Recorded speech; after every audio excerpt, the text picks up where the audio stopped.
is serving those desserts that are full of sugar and you are trying to manage your blood sugar or stay healthy. And so why not offer to bring the dessert yourself with a great recipe like this guilt-free pumpkin pie. The recipe we're making today is a slight modification of the recipe on the back of the Libby's pumpkin pie canned pumpkin. So the two changes that we're making is we are using whipping cream instead of the evaporated milk, and then we'll be replacing the sugar with Splenda. So our spices are ground cinnamon, ground ginger, and ground cloves, as well as sea salt. We have our oven preheating to 425 degrees. Our pie plate has already been pre-greased with butter, which we just smeared around on the inside. And we have 2 eggs ready to be put in the mixer. Okay, so we've mixed our eggs into this mixture. We're going to add our spices as well as our Splenda.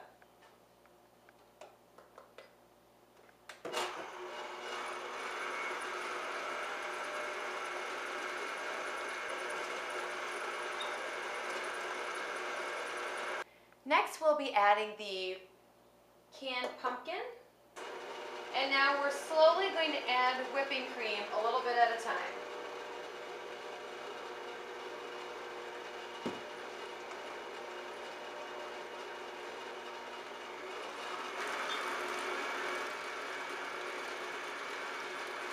Alright, the reason we added the whipping cream slowly is because it tends to rise to the top, so if you add a little bit in at a time, then we get a much more even consistency. So everything's been mixed in the mixer and we're going to add it to our pie pan. Now the reason why this is a better choice than the conventional pre-made pumpkin pies, as I said before, we're using Splenda. You could also choose to use agave syrup in place of sugar, and that is going to have a lower glycemic impact on your system than the high fructose corn syrup found in the pre-packaged pies or just the regular sugar as well. Now this is not a low glycemic pie, but this is a much, much healthier choice because we've controlled the ingredients. We know exactly what's in here, and we've also made this without a crust. You could do a crushed almond crust with this, and that recipe will be available on the website coachmarissa.com. But for our purposes today, especially if you're a beginner, this is the easiest, fastest way to make your pumpkin pie, is simply putting it in the glass pie pan, and it cooks perfectly every time.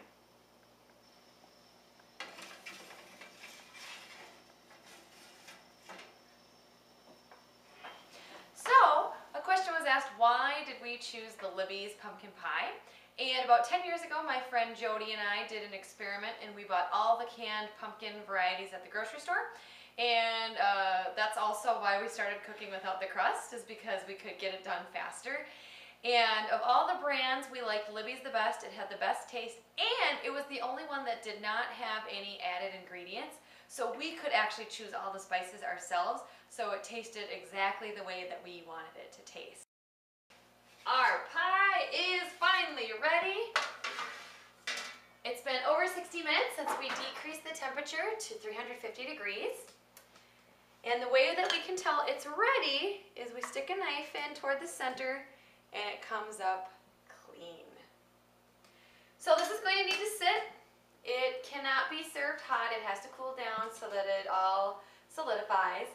And we're actually going to be making our whip topping next. So instead of using Cool Whip or Ready Whip, which are the common used ones, we're going to make our own homemade whipping cream, and it's much healthier for you.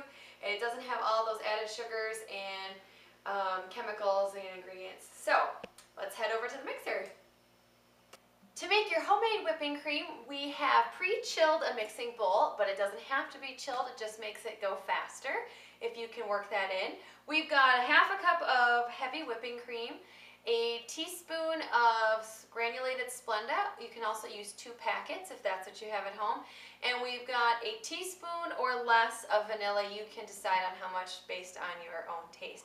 So we're going to be using a hand mixer to be whipping this up. Also, when creating your pie mixture, you don't have to use the giant mixer. You can actually use this hand mixer and it will work just as effectively if that's what you have.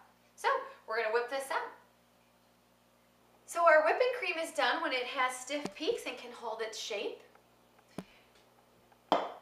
Now, if you're serving to the entire family and you're going through the entire pie, then you can double or even triple that recipe for the amount of whipping cream. And don't forget that you get to lick the beaters when you're all done whipping that up. That's the special bonus of being the cook. So we've got our pumpkin pie here, we've got our homemade whipping cream, and a wonderful and healthy alternative to your holiday desserts. So for this recipe and more like it, please check out CoachMarissa.com.